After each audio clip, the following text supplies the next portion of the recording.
Атамбаевтың 6-шы қара сөзі. Қазақтың бір мақалы бар.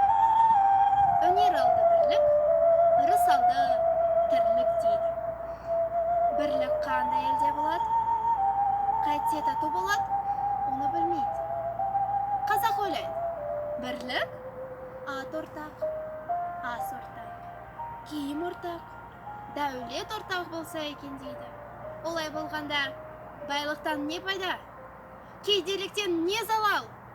Ағайын құрымай мал іздеп не керек? Қосыма бірлік? Жоқ. Бірлік ақылға бірлік, малға бірлік емес. Малымды беріп отырсам, атасы басқа, діні басқа, күні басқаларды жолданып бірлік қылады. Бірлік малға сатылса, антұрбандықтың басы осы. Ағайын құрымай бірлік қылса керек. Сонда әркім несібесін Құдайдан тілейді. Әйтпесе Құдайдан тілемейді, шаруа іздемейді. Әуелі біріне бірі пәле іздейді. Не түсін, не ажарын, не өкпесін бұлдап, ол болмаса бір пәле салып, қорғалатып, әйтеуір бірін алдауын амалын іздеседі. Оның қай жерінен бірлік шықты? Ырыс алды тірлік дейді. Ол қай тірлік? Ол осы жан кеудеден шықпағандық па? Жоқ, ондай тірлік итте де бар. Ондай тірлікті қымбат көріп, бұлдаған адам өлімді жау көріп, ахиретке дұшпан болады.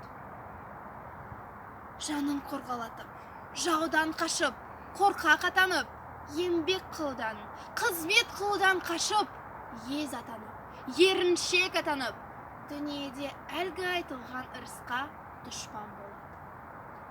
Ол айтқан тірлік олар емес.